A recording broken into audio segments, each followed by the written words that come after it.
This is Coupled for Life, your marriage podcast with Jason and Elizabeth Franklin. sparking communication in intertribal and intercultural marriages. Love like this, whoever thought it could be? All I know, God had picked you for me. Welcome to today's episode of Coupled for Life. We're glad that you've joined us, Yes. and if you're new here, welcome on board. If you have been listening to us, welcome on board too. And make sure to subscribe to this podcast for future updates. Yes, and we are your hosts Jason, and Elizabeth. So today we are having a very interesting discussion, just candid husband-wife conversation. And this has no script whatsoever, so we do not. So we are just going to go right into having an honest conversation about what 8 years of marriage has been like for us. So let me just start off by saying that when we first got married, we knew that we are in purpose. We knew that we love each other. We knew that we are meant to be together. We knew we were going to have a good life together, and it has been smooth sailing ever since. We have never had any problems. We have never argued. What? add the Doppler effect. We have had an amazing life together. You are an amazing husband. I am the most amazing wife. No, the part for amazing wife hasn't been true. Are you trying to say I'm not an amazing wife? You're an excellent woman. Bus, thank you. So, But you see, that's the notion that people have of everything that they don't know about. yes, from the outside looking in, Yes. we always put our best pictures on Instagram. Yes. You put your best foot forward on Facebook, and people might think that this is how it is even in our houses. In a day-to-day thing. You imagine that if I get married to this kind of a person, then we are going to be Happy for life. happy for life. There is no one time that we will ever argue. In fact, if someone comes to you and proposes to you and tells you, I want to make you happy for life, run away. Because truthfully speaking, you will not be happy 24 hours a day, 7 days a week, 52 weeks a year. And that is even a lot of pressure for a man. Man here being a human being. Yes. Because you do not have that kind of power. No, you don't. Not even over yourself, let alone someone else. The only person who can make us 100% completely happy is Christ. And in fact, when the Bible speaks of happiness, it does not speak of happiness in the definition of happiness. That we It think speaks is of- happiness. It speaks of joy. Joy. You're either joyous, Joyful. joyful. Thank you. You're either joyful or you're not. True. And happiness is just An a small aspect. percentage of being joyful. That's true. And your joy should be found in God, That's right. such that if you're going through a tough time, you still have joy. You may be sad, but there's joy that will override or overshadow it. People get into marriages with all the wrong notions. They think marriage is an Instagram page. True. Whoa. Instagram, as we all know, there are filters added. There's Photoshop going on. We are only showing you an aspect. Yes, the scenes are set up. They're rehearsed. And very few of them are actual, authentic, natural ones where you take a spontaneous picture that speaks of what you were doing at that point. In fact, we usually look at that photo and say, I don't like this one. Let's pause again. I don't like the way my face looks there. Let's do it again. And it's rare for you to, if at all it will happen, of a couple that is in the middle of heated argument with each other and think that of course, nobody is going to post such kind of a thing on their Instagram. If all the other things that they've been posting is how happy they are, Yes. how They'll have amazing to their keep spouse up. is. They'll have to keep up with I almost said the Kardashians. They'll have to keep up with the appearance they've been putting up. Yes. Someone ever said, for you to sustain a lie, you'll have to lie again.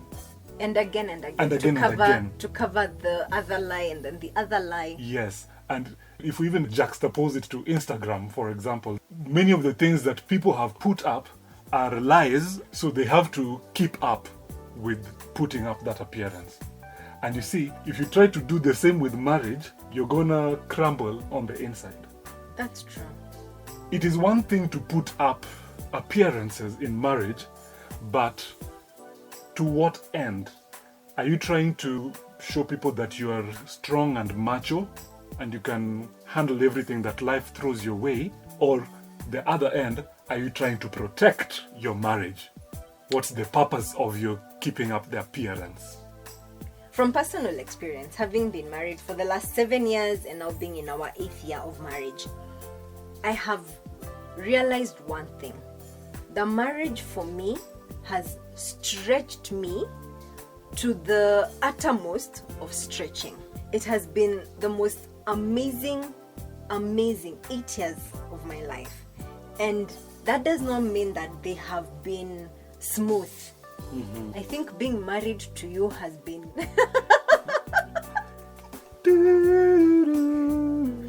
I think being married to you has been the most incredible time in terms of happiness, but no one has ever stretched me like you have stretched me. No one has made me cry harder than you have made me cry. Yes. No one has made me madder. Yes. I've not been that mad in my entire life like I have been at you. And never, ever, ever have I loved anyone. To the same extent. Oh, much more. Much, much more. And yet, I do not see myself married to anybody else. In fact, I don't want anyone else. I want this one who has been making me mad. This one who annoys me to the uttermost. Yeah. This one who is I want to wring his neck. And the next moment, I can't live without him. What has it been like for you? Has it been the same thing? Have I been the most annoying person you've ever met? Or the most loving? And you can't imagine being married to such an angel. No human is an angel. If you're marrying an angel, you might be in the wrong planet. Being married to you has not been easy, though it has been beautiful. You have been hard to work with. I've been hard to work with. Yeah. You have been tough. You're a tough nut to crack at times. And your choleric nature at times just puts you in a tangent that is hard to reel back in. When you get angry, you are angry for 22 people against one. It's an army. It's an army that has risen. You see where the Bible tells us in the book of Psalms 18, with my God I can rush at a troop. You are that troop at times. No, you did not. I am a troop at times. At times. A troop of happiness sometimes. No, okay, but also a troop of a lot of good times, right? I've had good times with you. Great times with you. Thank you. You're the kind of person who does not like dull moments in life. But when you choose to make the dull moment, I dull it and you make dull it and make it dull. sub-zero temperatures. Whoa. You're a joy and you are a great help. Fighting alongside you is amazing. Fighting against you, I would be kicking at thorns. That is every husband's story. I don't think you are by yourself on that one. But now you see, our personalities also play a role in this. True. I am a melancholic phlegmatic, while you are a melancholic choleric. We also both have times of being sanguines, and there are times when we are on different tangents. Today I'm feeling melancholic, you are sanguine, and I just want my space. You want to be in my space with me? But I love your space. I know. It's nice. It's better than my own space. I want to be there. And it has been beautiful. It's been tough. Especially, it's been tough when we get to a point of conflict. And many people have looked at our marriage and have thought that our marriage has been all bliss and breezy sunshine And no conflict, and no conflict at all. But you see, Wow. that's the decision we made. You remember what I was telling us about what you choose to put out, whether you're Yes. protecting your marriage Yes. and fighting for it or exposing it.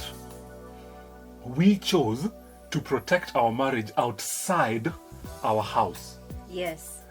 And we made this decision while we were still dating. That at times we would be in conflict, but we made that choice to be walking hand in hand. Always. Always. Whether we are in good times or Or- we are having an issue, Yes. we would always walk hand in hand. In fact, years into our marriage, we would be walking on these streets of Nairobi, and someone would think we are happy together at that point. But we are not even talking. We are not talking, no one is smiling to the other, no one is looking in the other person's direction. We are mad at We are each mad. other. We are mad, and any conversation we were having had one word answers. But at the bottom of it all, we love each other and we want to work our way out Yes. of this conflict. And Yes. that is why we always held hands. Yes, that's the picture we chose to put out. But when we got back home, we made it a decision to always talk about the stuff that has brought up the conflict. True. And you see, no one is an angel. Nobody. No one. Not even the best marriage coaches. Yes. For them to get to a point where they're coaching about marriage and stuff they've gone through, they've gone over some hurdles and are telling you, hey, jump over that hurdle like this. That mountain, don't try climbing it. It's a Dig tough through one. it. I have been there. Yes, I've been there. And we chose right from an early stage in our marriage to face conflict head on. And I think you can remember this time when we took up this statement that we did not marry bad people. The person that we married is the one who did a wrong thing. We did not marry bad people. You are not a bad person. If you are a bad person, right from the word go, what purpose do I have coming to ask for your hand in marriage? My parents would come to your parents' home to tell us, this son of ours is trying to get married to your daughter, yet we've seen your daughter's character is not in the right books. My love, please do not try to tell people in this podcast that you asked for my hand in marriage. You did not propose to me. You remember that's a story for another day. That's a story. In fact, I think now it should even be story time when he did not propose. Not how he proposed, how he did not propose. Don't tell people that you asked for my hand. You were That's a asked story for. for another day. Hey, That's a story for another day. that's a whole story. But you see, we've been here 8 years. We're married for it. It's okay. We are married. We have 2 children. We Yeah, are and looking we can't forward undo to. this. We can't. We True. can't undo this. True. Now, everyone has an understanding of what good and bad is. Even people who we think, or Are people who we quote-unquote grade bad. as bad, have a spectrum by which they judge what good and bad is. So, we cannot marry bad people. No. Well, birds of a feather will flock together. So if you're Absolutely. bad, you will attract to yourself a bad person. If you're good, you will tend towards marrying someone who is of a good character. True That's what that. everyone wishes for. But you see, while dating, everyone puts their best foot forward. And that's what everyone does in dating. But that's not how it should be. That's not how it should be. I remember in our case, now touching a bit on our story, on our first date, we chose not to put our best foot forward With each other. with each other. You know, that doesn't happen very often, where you meet on your first date, and instead of talking about why you should not marry me, because basically that is what this was about, why you should not marry me. Number one, this is my past. Number two, this is my background. Yes, this is my character. Number three, this is my true character. Yes. You're basically telling this person, these are the reasons why you should not marry me. We usually meet on our first date and talk about, these are the reasons why you should marry me. But for us, since the first date, by the time you're heading back home, you know the very worst of the very worst of me. Yes. That when we get married, this is what you're going to have to deal with Yes. for the rest of your life. Are you ready to take this? And you see, in as much as we did that, it has not stopped conflicts over the years. That's right. We've still had conflicts because you see, we are two totally different, unique human beings coming to be as one. The two shall become one. Becoming one is not an easy thing. It's not easy at all. We love driving cars that have alloy rims, and the shinier the alloy, the better we like it. Yes. But we do not understand what that metal went through to become an alloy. It's a mixture. An alloy is a mixture of An two alloy is a different mixture of two or more different metals. Gives it different strengths and luster, look, shine. All of them they have different mixtures in there. But now, for these two metals, which have two different melting points, to come together, you see I've already used melting points. Yes. Heat is involved. The melting point of this first metal is different from the melting point of the second one, and these two melting points have to be surpassed for the two to be mixed and then cooled down Yes. to form one single metal, which is now the alloy. But you see, there's heat involved. And conflict, I love putting it this way, conflict is the heat that makes you one. Wow. So that means that also, when you are getting married to someone, you need to have seen them angry, right? At least one At time. least one time. At least one time. Whether it's slightly angry or out there angry. Annoy them just to see what will come out. Please do. Because you don't... This person who looks like a prince, a princess at your date, my friend, the day you get married, that morning after, you're gonna be waking up to reality. That is true. Life begins. That's right. One thing that I feel that has really helped us in our marriage, bottom line, is that we both love Jesus Christ. We both have the same personal values. Yes. That I know that this marriage is not about me being married to you. It's about what Christ expects of me as a married woman to you. And what Christ expects of you as a your man husband. who is married Yes. to me. Yes. You know? And that makes all the difference in the world. That I am not accountable to you as my husband as to how I treat you. You're not accountable to me how you treat me, but you're accountable to Christ. I'm accountable to God. And if you look at it in that aspect, you will treat your spouse with newfound respect. It's Respect. Is it respect? Respect. You treat your spouse with newfound respect. Because you will not look at them as your spouse. You will look at them as a child of God. And as a gift that has been given to you, and the Lord is watching to see how are you handling my child? How are you handling my son? Whoa! So God is not only, speaking for myself, God is not only my father, He's also my father-in-law. Yes, because he's also my father. Yes. And there have been aspects, even in our conflict times, when I have felt so wronged and I have gone to God complaining about this man that you gave me, and God tells me, what have you done? And I'm thinking, but wait, did I not come to tell you about Jason? Why are we talking about me?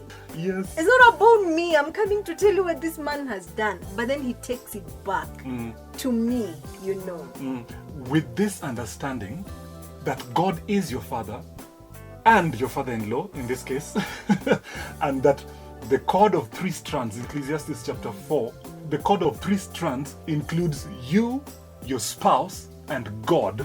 True. If you understand that this cord is made up of the 3 of you, yourself, your spouse, and God, you will always fall back on God and not on your spouse, because your spouse is imperfect. God is the only perfect one, and we are perfected in Him.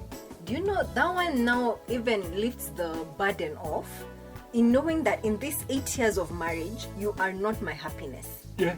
That's hard. It's hard. That's hard. Knowing that I am not the one who makes you happy, you're not the one who makes me happy. If you choose to wake up cranky today, it's not on me. It's not on, even if the reason that I went to bed cranky and woke up cranky is something that you did or something that you said. Yes. It is still my obligation as a whole human being, as a child of God, to run back to God and take my share of my joy for that day, be happy for that day, Despite. So my response to this conflict now changes. Yes. Because I am now coming back, having been strengthened by knowing that God has me completely and He has given me my joy, even in this situation. Yes. And now we are able to tackle the issues that are before us in a sober way, and looking at each other and relating with each other as human beings. Yes. And you see, our completion, your completion as a spouse, is not in your spouse. Your completion is in God. That is true. If God is the one who completes you, whatever life sends your way, and life includes your spouse, whatever life sends your way, you'll be able to say, I laugh at that situation. And many people get married to someone because they think that person completes me. If you're not a complete person already, that is, you should not be getting married. You should wait until you're 100%. Yes. If you are 90% and the other person has the other 10% that completes you, you should not be getting married. At times when I get the chance, I love correcting people when they say, this is my better half. Your better what? No, it's not your better half. I'm not your better half. No, you're not my better half. You're not even my better whole. Okay. You're my other whole. Bas, hapo sasa. There now. Because if we say we are better, the Bible tells us to consider others better than ourselves. Okay? True. But I'm not the one who should call you better. In fact, I would be calling you perfect if I call you better. God is the one who perfects us. That's right. So I should say this is my other whole, because 2 make 1. That's right. Not 1 and a better half. 1 No. and a half make 1 and a half. That's true. And if you understand that you are imperfect as an individual, and you're getting into a union that will perfect you, because God does not just bring 2 people randomly together. It's not random. Marriage perfects you. Marriage In fact, perfects you. When you have said that, it is quite true. And I see me now, and I am a better person than I was when I was single.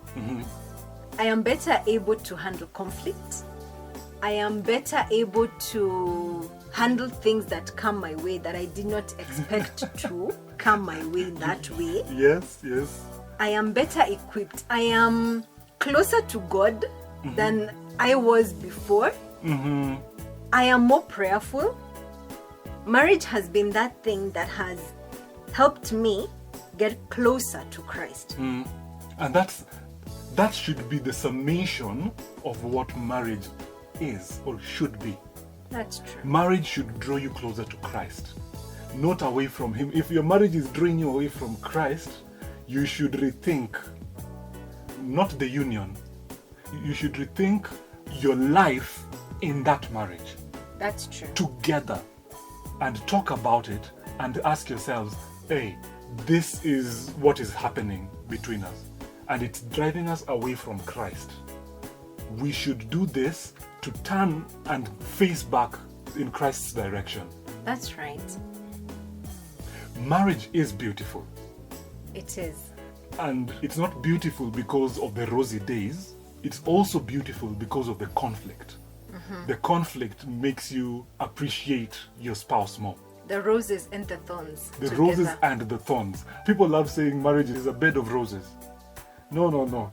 Marriage is a bed of roses that have not been dethorned, That's true. if that is the right way of putting it. Marriage has thorns in it. So be ready to lie on that bed with its thorns, with its roses, and enjoy your time together. True. When a conflict comes, because of your difference in character, difference in opinion, talk about it. That's what this podcast is all about, sparking communication in your marriage. And talking about sparking communication in your marriage, could you have an honest conversation like this with your wife, with your husband, and ask, how has it been like being married to each other for this number of years that we've been married? How has it been for you? Are you able to be honest with each other and say, this is how it has been and this is how I would want it to improve? Because there's always room for improvement for the next years of our marriage. I would conclude it in this way. Would you marry your spouse again? Yes! Yes! Would you marry me again? Yes, I would. Absolutely. Absolutely. Okay. Because trying to picture having to start all over again with someone different is it could I'd rather just start over afresh, if we're starting over afresh with the person I know, and we try and correct the errors we did there before.